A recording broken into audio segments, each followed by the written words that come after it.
Hey everyone, welcome to the master classes. Today we are going to start chapter number 2 Federalism और I hope आपने chapter number 1 की video जो है वो देख ली होगी और अगर गाइज नहीं देखी है तो लिंक जो है वो डिस्क्रिप्शन में है और गाइज आप चैनल पर नए हैं तो प्लीज़ चैनल को सब्सक्राइब कर देना और हमारे सेशंस आपको पसंद आते हैं तो प्लीज़ वीडियोस को लाइक ज़रूर कर देना। ओके गाइस, तो शुरू करते हैं आज का चैप्टर और इस चैप्टर के हमारे 3 पार्ट्स जो हैं वो बनेंगे। मैं पूरी कोशिश करूँगी कि छोटे छोटे पार्ट्स लेकर आऊँ ताकि आपको एसएसटी जो है वो बोरिंग भी ना लगे और आप जल्दी से अपना सिलेबस भी कवर कर सकें। Okay guys, so let's get started.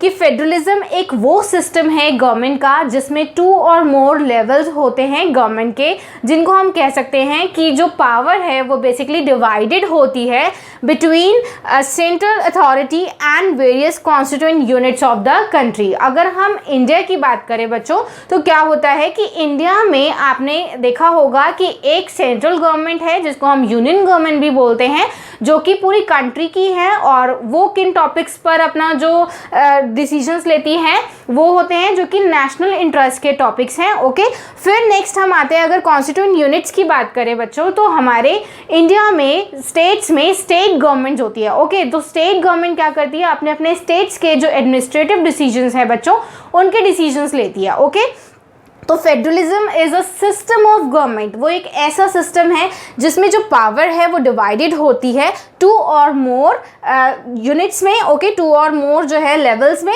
तो the power is divided between a central authority and various constituent units of the country. Okay, तो इसके कुछ की फीचर्स के बारे में हम लोग पढ़ेंगे बच्चों।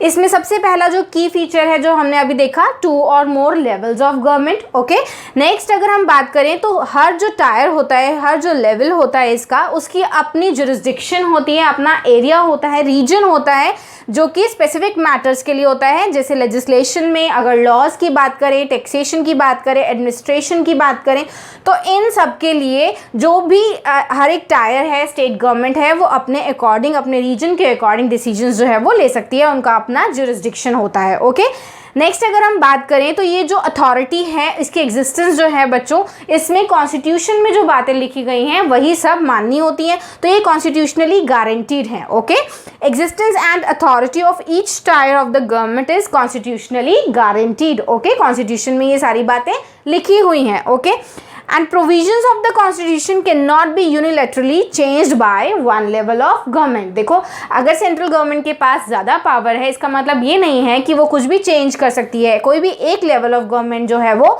चेंज नहीं कर सकता, अकेले वो प्रोविजंस को जो कॉन्स्टिट्यूशन में लिखे हैं चेंज नहीं कर सकते। Okay, courts have the power to interpret the constitution and the powers of the different levels of government। Okay, क्या होता है कि जो कोर्ट्स होते हैं बच्चों, आपको पता होगा हमारे इंडिया में जो हाईएस्ट कोर्ट है वो सुप्रीम कोर्ट है। तो ये जो कोर्ट्स हैं उनके पास पावर है to interpret the constitution, constitution में जो बातें लिखी हैं उनका क्या मीनिंग है, उनकी क्या इंटरप्रिटेशन है, वो सब कोर्ट्स को पावर दी गई है कि कोर्ट्स उनको कर सकेगी, इंटरप्रेट कर सकेगी और जो भी लेवल्स ऑफ गवर्नमेंट है उनके क्या पावर्स हैं उसको इंटरप्रेट जो है वो कर सकेगी। तो हमारे इंडिया में ऐसे ही सुप्रीम कोर्ट है, अगर कोई डिस्प्यूट अराइज होते हैं तो जो कोर्ट्स हैं वो ही जो डिसीजन लेगी, वही सबको मानना होगा। ओके, नेक्स्ट अगर हम बात करें इसके फीचर की तो जो भी टायर है, लेवल है गवर्नमेंट के, उनके पास जो रेवेन्यू के सोर्स होंगे उनको उनकी जो इंडिपेंडेंस है वो मिलेगी, फाइनेंशियल ऑटोनॉमी मिलेगी। ओके, तो source of revenue for each level of government are clearly specified to ensure its financial autonomy. Okay, जैसे दिल्ली गवर्नमेंट है या कोई भी महाराष्ट्र गवर्नमेंट है तो उसके पास अपनी फाइनेंशियल ऑटोनॉमी है, टैक्स वगैरह वो खुद अपने उसमें एसेट में लेती है। ओके, ड्यूअल ऑब्जेक्टिव बच्चों, जो फेडरलिज्म है हमने लास्ट चैप्टर में पावर शेयरिंग में भी पढ़ा था कि जो फेडरलिज्म है उसका क्या ऑब्जेक्टिव होता है कि जो हमारी कंट्री है उसकी यूनिटी को बनाए रखे, उसको सेफगार्ड करें, to safeguard and promote unity of the country while at the same time accommodate regional diversity. आपने देखा होगा जो बेल्जियन मॉडल था उसमें उन्होंने रीजनल डाइवर्सिटी को किस तरीके से एकोमोडेट करके अपनी जो भी प्रॉब्लम्स थी उनको सॉर्ट आउट किया था। ओके, तो ये है हमारे कुछ फीचर्स बच्चों, की फीचर्स ऑफ फेडरलिज्म। ओके, ये एग्जाम पॉइंट ऑफ व्यू से बच्चों मोस्ट इंपॉर्टेंट क्वेश्चन है आपके इस चैप्टर का।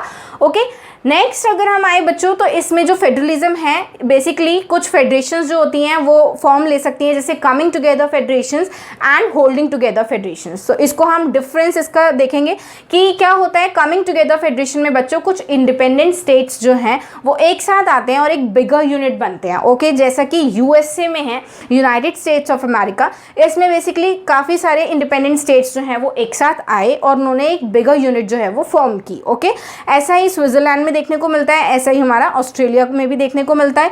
इसमें होता क्या है, स्टेट्स जो होती हैं उनके पास इक्वल पावर होती है। ओके, तो ये है हमारा कमिंग टुगेदर फेडरेशन। अगर वहीं हम बात करें जैसे हमारी कंट्री है इंडिया, इसमें एक ये बिगर यूनिट है, ये लार्ज कंट्री है जो कि डिसाइड करती है to divide its power between the constituent states and national government. Okay, हमारी कंट्री में क्या होता है कि स्टेट्स हैं, स्टेट गवर्नमेंट्स हैं, उनके पास अपनी अपनी पावर्स हैं। ओके, लेकिन हम इसमें एक बात जो है वो ध्यान रखते हैं, आपको पता होगा ज़रूर कि जो सेंट्रल गवर्नमेंट होती है बच्चों उसके पास ज़्यादा पावर्स होती है than the state government. Okay, तो इंडिया, स्पेन एंड बेल्जियम इसके एग्जाम्पल है। बेल्जियम का मॉडल हमने जो फर्स्ट चैप्टर में बहुत अच्छे से क्लियर कर लिया था। तो और इसमें सेंट्रल गवर्नमेंट जो है उसके पास ज़्यादा पावर होती है। ओके गाइज, तो ये था आपका फेडरलिज्म और उसका इंट्रोडक्शन। आगे हम देखेंगे कि कैसे इंडिया में जो फेडरलिज्म है वो होता है। ओके, देखते हैं। हाँ जी बच्चों, तो आगे देखते हैं what makes India a federal country. ऐसी कौन सी की फीचर्स हैं जो इंडिया को फेडरल कंट्री बनाते हैं। ओके, तो अभी हमने देखा कि जो की फीचर्स हैं हमारे फेडरलिज्म के वो बेसिकली इंडिया में सभी फॉलो होते हैं। अब मेन अगर इसमें हम बात करें 2 और more levels of government tyres होती हैं, तो मैंने आपको अभी बताया था कि इंडिया में भी सेंट्रल गवर्नमेंट है जिसके पास ज़्यादा पावर्स हैं और साथ ही साथ स्टेट गवर्नमेंट्स हैं। ओके, तो इंडिया भी एक फेडरलिज्म सिस्टम जो है वो अडॉप्ट करता है। ओके, तो इसमें बेसिकली बच्चों क्या है कि 3-fold डिस्ट्रीब्यूशन है, जो हमारी लेजिस्लेटिव पावर्स हैं उसका 3-fold डिस्ट्रीब्यूशन है। इसमें कुछ लिस्ट है बच्चों, union list, state list and concurrent list, ये 3 लिस्ट हैं। तो इसमें होता क्या है कि यूनियन लिस्ट जो है उसमें कुछ ऐसे सब्जेक्ट्स होते हैं जो कि नेशनल इंपॉर्टेंस के हैं। ओके, तो इसमें क्या होता है, जो यूनियन गवर्नमेंट है बच्चों, जो सेंट्रल गवर्नमेंट है वो अलोन जो है डिसीजंस ले सकती है, लॉज बना सकती है। ओके, तो इसमें जो ये टॉपिक्स हैं बच्चों एमसीक्यू पॉइंट ऑफ व्यू से मोस्ट इंपॉर्टेंट है आपके इस बार के लिए।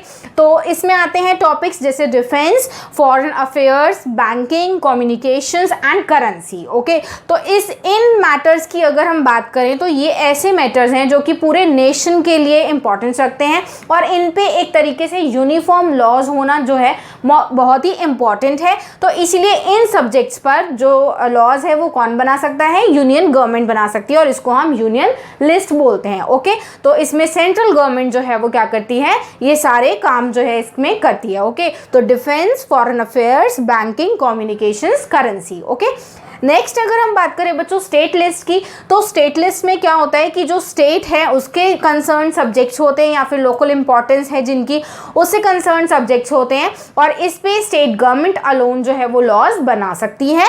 ओके, तो ये है कुछ इसके examples, police, trade, commerce, agriculture and irrigation. Okay, ये कुछ ऐसे मैटर्स हैं जिन पर स्टेट गवर्नमेंट जो है वो लॉज बना सकती है और इसको हम स्टेट लिस्ट में कंसिडर करते हैं। ओके, नेक्स्ट अगर हम बात करें कंकरेंट लिस्ट की, तो कंकरेंट लिस्ट जो है वो कुछ उसमें कुछ ऐसे सब्जेक्ट्स हैं जो कि कॉमन इंटरेस्ट के हैं both union government and state governments. Okay, तो ऐसे कुछ टॉपिक्स हैं बच्चों एजुकेशन, और मैं आपको जीके के लिए बता दूं, जनरल नॉलेज के लिए, कि ये जो एजुकेशन है अभी कुछ टाइम पहले ही इसको कंकरेंट लिस्ट में लाया गया था। ओके, तो ये education, forest, trade unions, marriage, adoption and succession, यानी कि बच्चों को जो भी अडॉप्ट करना है उस तरीके के जो भी लॉज हैं, मैरिज से रिलेटेड जो लॉज हैं वो सारे कंकरेंट लिस्ट में आते हैं जिसमें यूनियन और स्टेट गवर्नमेंट दोनों ही लॉज जो है वो बना सकती है। ओके बच्चों, तो ये था आपका फेडरलिज्म पार्ट 1, पार्ट 2 और पार्ट 3 हम जल्द ही अपलोड करेंगे चैनल पर, बने रहिएगा। और अभी तक बच्चों चैनल सब्सक्राइब नहीं किया है तो प्लीज़ सब्सक्राइब करके जाना और वीडियो को लाइक ज़रूर करके जाना। Bye bye, take care.